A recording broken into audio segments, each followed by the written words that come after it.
यहाँ पे फंक्शन है rectified linear unit. Rectified linear unit क्या कर रहा है कि आपका जो भी वैल्यू आएगा उसको वो ज़ीरो के बिलो है, मतलब नेगेटिव है तो ज़ीरो कंसिडर करेगा, अबाव है तो पॉजिटिव का वैल्यू पॉजिटिव ही कंसिडर करेगा, +5 है तो +5, -3 है तो ज़ीरो।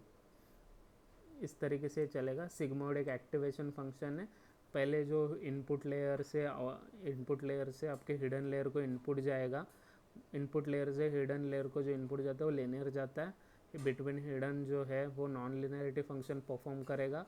नॉन लिनियरिटी से एक्यूरेसी ज़्यादा आने का चांसेस होता है, और कॉम्प्लेक्स ऑपरेशन आप बैक प्रोपेगेशन से कर रहे हो तो वो एक्यूरेसी ज़्यादा आता है। इसमें आप फ्लैटन कर रहे हो 2 यहाँ पे दिया हुआ है, क्योंकि आपके क्लासेस 2 ही है, 0 और 1। एक्टिवेशन जो है सॉफ्ट मैक्स। ये सब फंक्शन है, ये सब आप पैरामीटर ट्यूनिंग बोला जाता है इसे।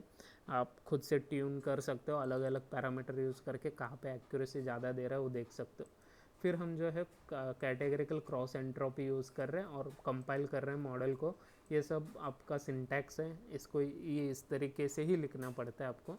ऑप्टिमाइज़र जो है एडम है, स्टोकास्टिक ग्रेडियंट डिसेंट अप्रोच है, जिससे आपको ये ऑप्टिमाइजेशन कर देता है आपका ग्लोबल मिनिमा, जो कि एरर सॉल्व या एरर जो है वो कम से कम आए, इसीलिए ये यूज़ होता है कि जहाँ पे एरर कम होगा उसे वो मॉडल एज ए सिलेक्ट करेगा और एक्यूरेसी ज़्यादा होगा उसे।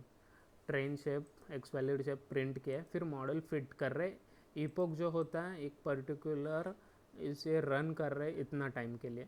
फिर validation data x valid y valid में जाएगा।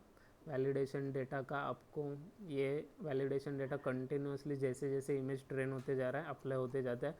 आप देख पा रहे होगे यहाँ पे एक्यूरेसी दिख रहा है 97% तक। फिर ये my model.save में सेव कर रहे हैं। अभी ये मॉडल यूज़ करके हम हमारा अल्गोरिदम में इनपुट डाल के इमेज चेक करेंगे और उसका आउटपुट लाके बताएगा कि आपका जो अल्जाइमर है वो प्रेडिक्ट हुआ कि नहीं, या उसमें अल्जाइमर है कि नहीं।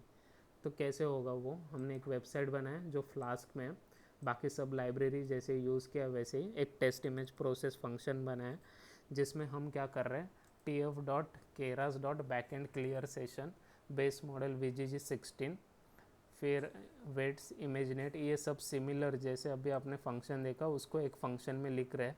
फिर अभी यहाँ पे आप देखोगे शिफ्ट एंटर करते जाओगे तो यहाँ पे इमेज अपलोड का कोड है। ये इमेज अपलोड का कोड है, स्टैटिक अपलोड इमेजेस फिर पिक। यहाँ पे जो भी पिक आएगा वो टेस्ट इमेज प्रोसेस को कॉल जा रहा है। टेस्ट इमेज प्रोसेस का फंक्शन है, कंट्रोल F करोगे ऊपर जाओगे, ये फंक्शन को कॉल गया। फिर यहाँ पे हम जो इमेज नेम पास करें वो इमेज रीड हो रही है। वो इमेज रीड होने के बाद रिसाइज हो रही है, क्योंकि हमारा जो शेप था 32x32 था। फिर टेस्ट इमेज को प्री प्रोसेस इनपुट जैसे हमने देखा था टेंसर फ्लो में वो कन्वर्ट हो रही है। फिर बेस मॉडल डॉट प्रेडिक्ट, फिर उसका शेप आएगा।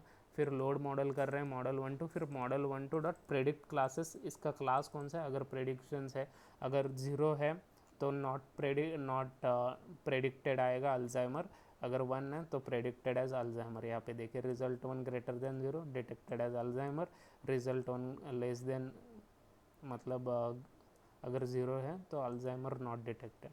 तो यहाँ पे प्रेडिक्ट रिजल्ट डॉट HTML को कॉल जाता है। यहाँ पे आप देख पाओगे, यहाँ पे वेबसाइट के अंडर टेम्पलेट्स फोल्डर में प्रेडिक्ट रिजल्ट, ये UI का है सब आपका।